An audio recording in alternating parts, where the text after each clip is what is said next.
My family, when I was growing up, I had 5 brothers, later on 2 sisters as well. Their attitude to haemophilia was negative. They treated me as one of them, and if I got into trouble, I got a thump the same as the rest did. My parents were very protective of me. I got a brother who's a year younger than me, and while he was out playing football and cricket, I was kept in, wasn't allowed out to do anything. They wanted me to be out there and enjoying myself, living and playing with other children and living a near normal life as possible. But your experiences with bleeding and inhibitors can't help but colour the way that you view life.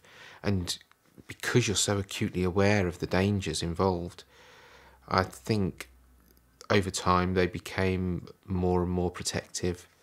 They always warned me not to participate at school or at college in any of the sports, simply because of the possibility of, or well, the certainty of me having a bleed from those activities. So I would say I was very much brought up in cotton wool. I became a loner. Mainly I didn't go to school, so I didn't have any school friends or friends around. And so I found it hard to mix when I eventually got out to meet other people. In some ways, in a positive aspect, it probably meant that I didn't get myself into situations that were dangerous. But on the other side of it, it also knocked my confidence to join in things and just get out there and live life. It made me very independent. It made me realise that my life was as good as theirs, and therefore getting on with it was the best thing to do. My parents were most helpful to me and encouraged me to lead a normal life as possible.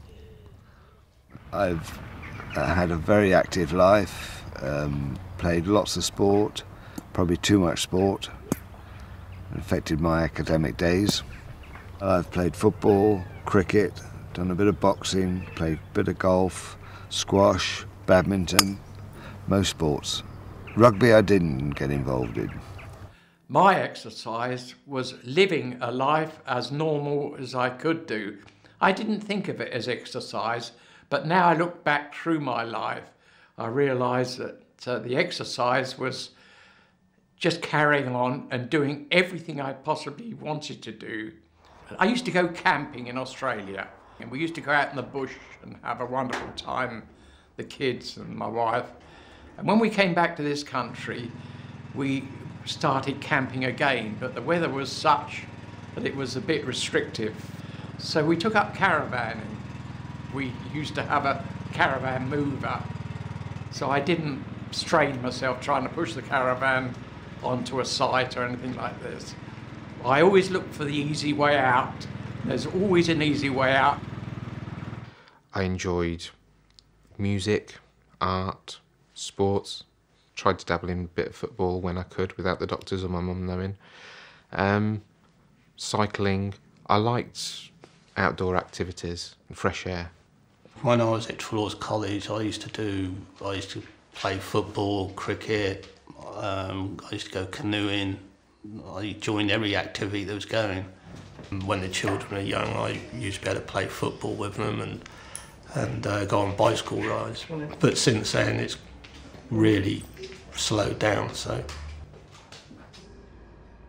I recommend that patients try to keep themselves as active as they can, doing whatever interests them, whether it's walking, cycling, swimming, fishing, anything that they've got an interest in that will keep them active. And doing exercises helps maintain an independent lifestyle, because the stronger and fitter you are, the easier your day-to-day activities will be. It will keep your muscles strong, keep your joints supple, and as a result should decrease the likelihood of getting bleeds. And it also will help increase your confidence, helps keep your weight down, and helps reduce the risk of getting things like high blood pressure and heart problems.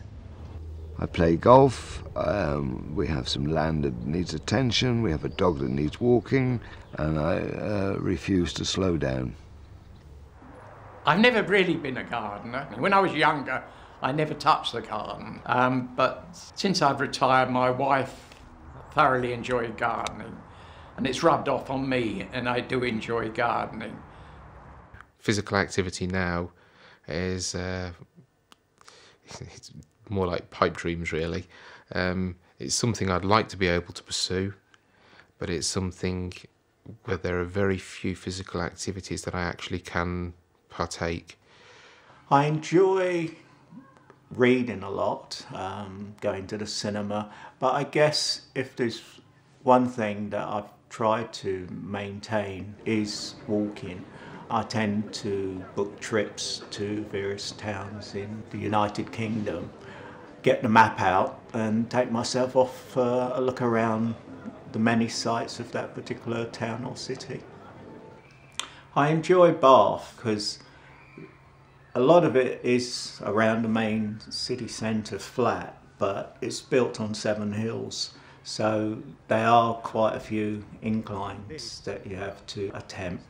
This can be tricky during the winter, but when I reach the top, I feel as if I've conquered Everest. To be honest, I enjoy being out in the open air, feeling that brisk wind on my face, mainly because the rest of me is very well padded up. Although people might think you're crazy going out on such a cold day, but I do enjoy those walks on those winter days as well. I always look on the internet to see what deals are going, be it by train, plane, coach, and once my mind is made up, I just book it. I mean, there have been circumstances where I've booked a few months in advance and then a week beforehand I've had a bleed into a joint, which over time has become painful, and as the days get closer to me having, wanting to go away, I've just eased off on my daily regime of walking until I know that I'm well enough again to undertake the trip. And even when I'm on the train, I tend to walk through the carriages as a mean of exercise rather than staying in one place and getting stiff. And also when the coaches make their stops, I tend to have a walk around the bus station and soak up the atmosphere for a while rather than just sitting in one place too long. Now I walk the dog a little way and do a little bit of gardening, perhaps a little bit of DIY around the house, do a few holes and that. As I become more incapacitated, I've dropped the things that I can't do successfully and started doing something else, like having the greenhouse and using the greenhouse a lot more, where all the work is very light in the garden. Well, I'm less active now than I was 30 years ago, 20 years ago. So I try and cram as much into life as I possibly can, even though I can't do as much now as I used to be able to do. When I undertake activities now, I'm constantly putting a balance of risks into the process, and I'm working out whether it's going to be more detrimental to me to join in, or whether or not, in fact, I actually need to let my hair down for a bit and take the consequences if they come along. My attitude to physical exercise, I don't think it's different as such. It's just I can't do as much as I used to be able to do. I walk the dog and I try and do a little bit of gardening and a few odd jobs around the house when I can.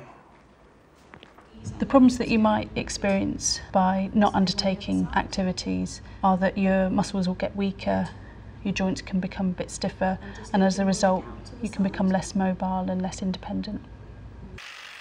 I regulate my haemophilia by realising that there's certain things that I just cannot do because I would cause a bleed. I think about it before I start, and if I don't think I'm capable of doing it, I very gracefully not back out, but I make some excuse where I can put it off. I overdo things. If I go shopping with the wife and walk around too many shops, or if we especially if it's a town rather than a shopping centre. I find the next day I'm pretty laid up. I don't put any measures in place because I think it's the way I've grown up. I try and do what I can while I can. If I'm fit enough to do something, I'll carry on doing it until the job's finished, or I don't know when I'll be able to start it or finish it again. Yeah, I mean, you play 18 holes of golf and, it's pretty tiring at 70 years of age. I just get tired and slump in the chair and fall asleep and then ready for bed at 11 o'clock. Bunker. Better that way than keeling over, isn't it? It's important to listen to your body whenever you're undertaking any activity, and if it becomes painful, then obviously stop. It's important to build up any exercise that you do gradually, and the stronger your muscles are, the more protection it's going to give your joints. I tend to feel the best way of recovering from a long walk is when I get back home or to the hotel, just put my feet up or have a warm shower. But I find that I've had more bleeds from being inactive than I have from being active. And I think that's what keeps me going, more so than if I was just to stay at home and wait for the next bleed. I always travel with my medication and also beforehand make arrangement with the local haemophilia centre, let them know that I'm in the area and there's a possibility I might need to come in and have some treatment. If you have a bleed, the most important thing is to take factor replacement as soon as you can do, and contact your haemophilia team. And then if you follow what we call the PRICE regime, which is protection, rest, ice, compression and elevation, and then discuss with your haemophilia team about gradually getting back to activities. Prophylactic treatment is the most wonderful thing that's happened, as I said, since Factor 8 was first brought in. And it just means that you can do what you want to do when you want to do it. Prophylactic treatment has been very good for me. Before I started prophylactic, was about 3 years ago, I was getting at least a bleed a week. And that was laying me up for months. I mean, I couldn't do anything. But now, touch wood, I've had one bleed in the last, 2 years. So I'd like to think I've tried to keep as active as I possibly can, simply because I feel if I stop doing any kind of physical exercise, then my muscles will seize up, my joints will seize up. And to be honest, I think that's where the real problems then tend to set in. Haemophilia patients and non-haemophilia patients will find it more difficult to stay active the older that they get, but it's important to keep as active as you can. The more active you can keep yourself, the longer you'll find you can stay independent. Well, it's most important. You've got to keep the joints going, otherwise they seize. And if you don't do some exercise one way or another, you just stiffen up. I don't want the arthritis creeping in, and that's due to people not taking enough exercise. Not a potato couch, or couch potato, isn't it? I want to stay active, and I will stay active, because I know that once I get to the stage where I can't do most of the things I like doing in life, or most of the necessary things, then this is a beginning of the downhill slippery slope, unfortunately. I think it's very important. I was told when I was 14 that I wouldn't be able to walk again without a full-length caliper. But by exercise, doing a little bit of walking, I managed to walk without it. And I think it's the only thing that keeps me out of a wheelchair. Just a little bit of exercise each day just keeps me going, and it gives you a semblance of a normal life. It'd be so easy for me to just sit in a wheelchair, and then after a week or two, I'm sure I wouldn't be able to walk around. So just a little bit of exercise each day, I'm sure it keeps me going. Exercise is something that I really miss now, because my joints and my physical abilities are far more reduced, and I've come to acknowledge the fact that I'm not going to get that back. I'm probably never going to be able to work in the way that I worked once before, or to carry out the activities that I carried out before. And so trying to be positive, and that can be very difficult in itself sometimes, it's necessary to look for new activities, new interests, new outlets for the future. If I thought for one moment that I was going to be inactive, that I would be bedridden or I would be chair-ridden, I don't know. I don't. It hasn't happened, and I don't want it to happen. But to the best of my ability, I shall make sure that it'll be a long time yet before I reach that stage. It's going to happen. I know that, because in the end, there'll be certain jobs, most jobs, that I shan't be able to move around on. That's a long way off yet. I would hate to get to the stage where I have to give up walking as an activity, because to me it's the most basic of activities that I can do, and I just feel as if my whole body or whole being would seize up. So this is why I try and do as much walking as I do at the moment. Yeah, in the future I don't think I'll be able to exercise as much as I do now, but hopefully by doing a little bit I do, it will sort of delay it for a few years, hopefully. I would like to one day be able to swim. At my age, I'm surprised that I can't swim properly. A friend has tried to teach me to swim, and he said it'd be easier to teach you to fly than it is to swim. So I will get back in the pool one day, and I think that would help a great deal. But at the moment, I enjoy the walking.